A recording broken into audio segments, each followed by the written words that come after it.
or is it the part where they were like passing the box, the mother box, and the lady like shot her arrow, pulled on the box. I was like, yay, what's up? Hi guys, welcome back to my YouTube channel, and today I am not going to be reviewing Zack Snyder's Justice League. However, yes, you heard me right, this is not a review, but rather in this space I'm going to be raving about all the cool stuff that I enjoyed within this movie. So if you're excited and ready to gist about it, let's get into this video. So this Zack's version of Justice League is actually the bomb.com when compared to the 2017 version, which was all action and no story, and I believe that was a total flop. Thanks to the viewers and fans, we finally had Zack Snyder, who was the director at the time, but due to some reasons he couldn't finish it, so we had a different director come in and, you know, recut it and added some extra scenes, which make it, like I said, all action and no story. So like I'm just going to put this out there, this movie is not a brand new movie, you know, it's like a full-on Justice League's part 2 or something like that. It's actually like the extended or the intended version of that of the 2017, and I have to say, like I mentioned in the beginning, this movie is so good, and I'm so happy that Warner Bros and Zack Snyder actually released this version because it was totally worth it. So now that I've mentioned that this movie is not that new, let's now start talking about the interesting things that I totally loved in this movie.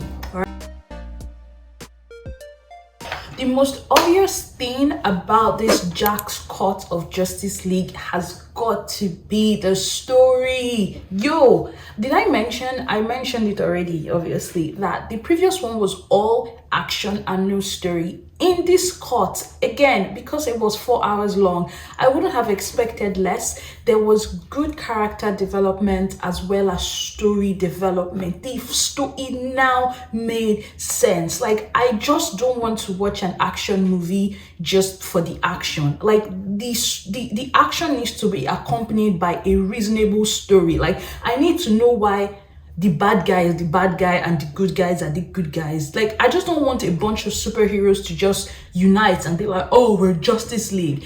And that is what this cut did for me. They gave every character their time to shine. They gave every character a reason to want to be a part of the Justice League. And I like the fact that this time around they focused on Cyborg's story. Like, initially, because I'm not like a full-on DC fan, I'm more of a Marvel girl, just saying, but I do appreciate DC anyway.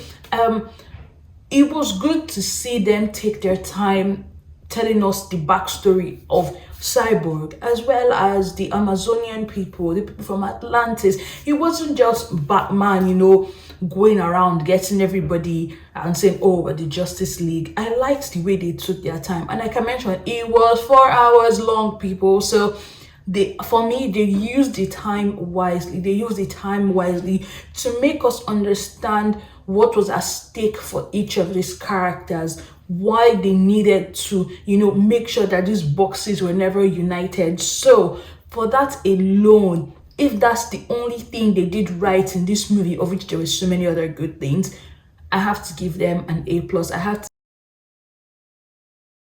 Another thing that I have to commend them for, aside from them having a story, which I've already raved about, is the fact that the action scenes was not concentrated only at the end.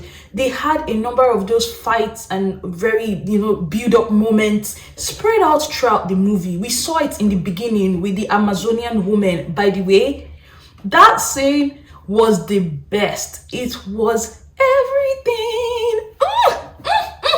Woman empowerment, empower them. Yo, see that scene with the Amazonian woman fighting Stephen Wolf when he first came to get the box. Damn, is it the moment, you know, when she was trying to escape with the box and the ladies were holding the, I think it was like the door, for lack of, it's not like a door, it's like a wooden, oh my god, I don't know what to call it, how to describe it, but it's like, you know, like a tomb, right? And then there's this slab of door that has to shut in the area. Let's just call it like the storage area, because I don't know what to call it. And we saw these women like holding it while Diana's mom was just like sliding out. Ooh!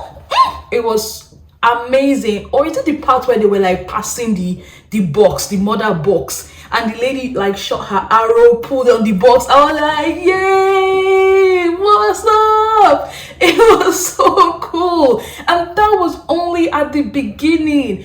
And then you might think, oh, okay, that's the only action beat. This is the part where they showed Diana saving the kids, where they introduced Diana for the first time. See, I don't know, but I really love Wonder Woman. She's like my favorite DC comic character. So every time they show her, and they show her in such a strong, powerful, not overly sexy way, I'm always like, yes, this is someone who gets it. This is how a female superhero should be portrayed. And the way they showed her, the scene where, you know, the bomb was about to go off and she was just like blocking bullets left, right, and center, I was like, okay, this is only the beginning, yo.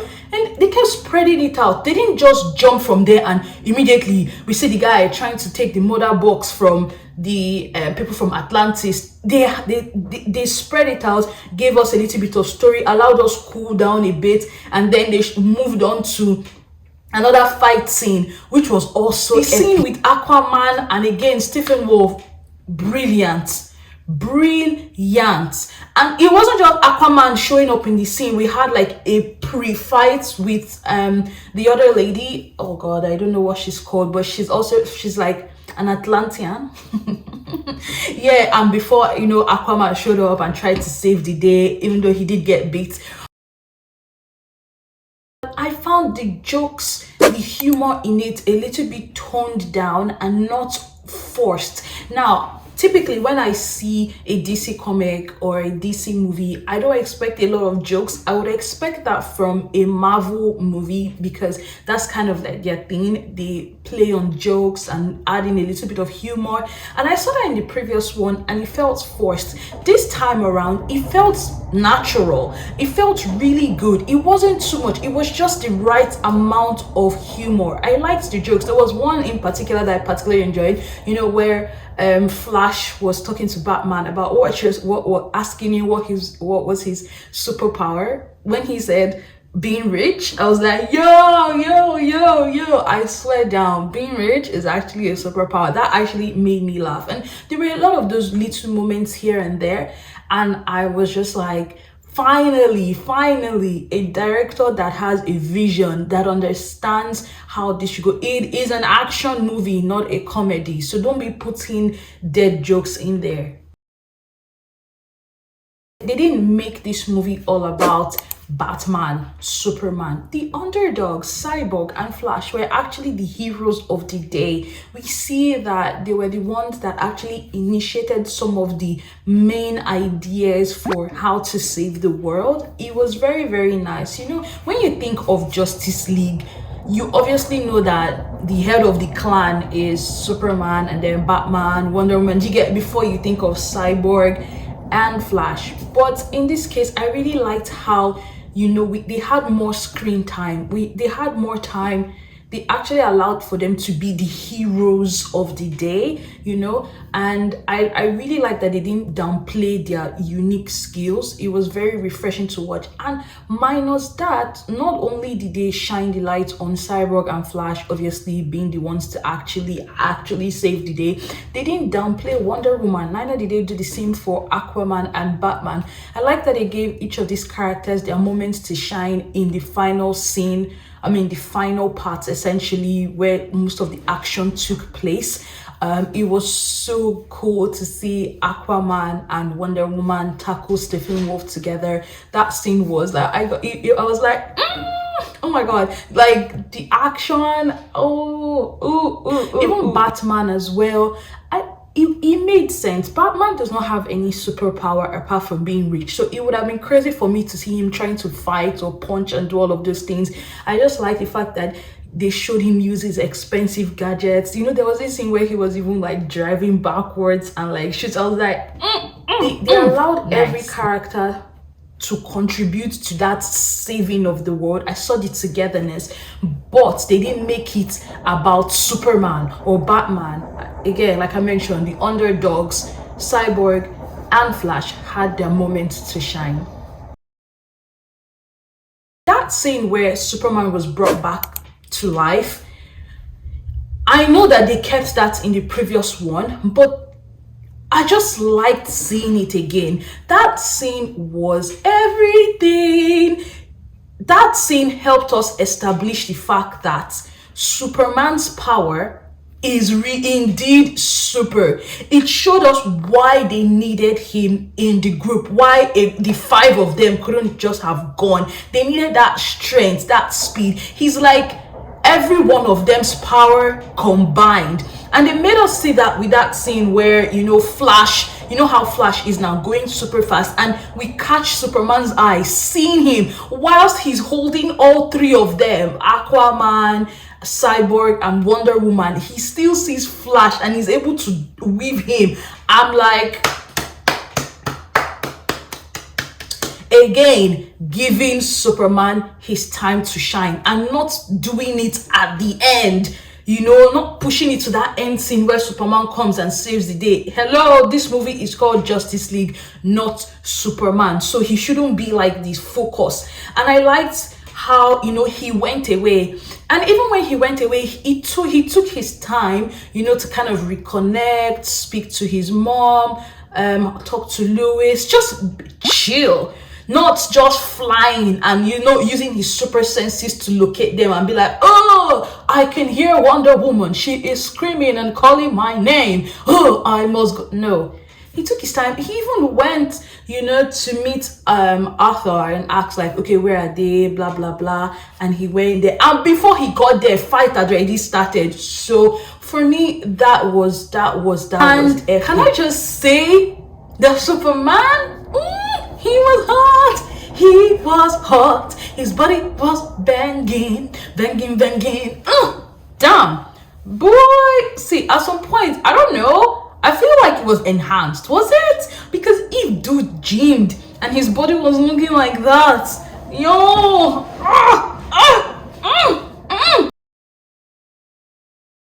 you know, I just mentioned Flash and how, you know, Superman caught him at the side of his eyes. I liked how we're able to see that. I love the way they captured and showed all the Flash scenes, the slow-mo effects and all of that. It just made me appreciate Flash's character and his unique gifts that he brought to the team. I really like that. And then takes me to CGI. All the CGI effects was really good. Even the tone of the movie, I don't know what to call it, maybe like the filter, for lack of better word, it didn't make me feel sleepy. Typical DC movies always have this dark feel, like this Gotham City feel, where it feels like it's always night and never day, which makes me feel really tired of watching it. So I was scared about that when I started watching it. I was like, to watch something that is like kind of moody, giving me a moody feel for 4 hours will be a pain. But no, there were some scenes that were bright, and I just liked the overall feel of the movie, the cinematography, the music. Oh, I really liked the music. Did you guys notice that for each of the characters, they had like their own unique sound? Like when they're showing the Amazonians or they're showing Wonder Woman, you hear the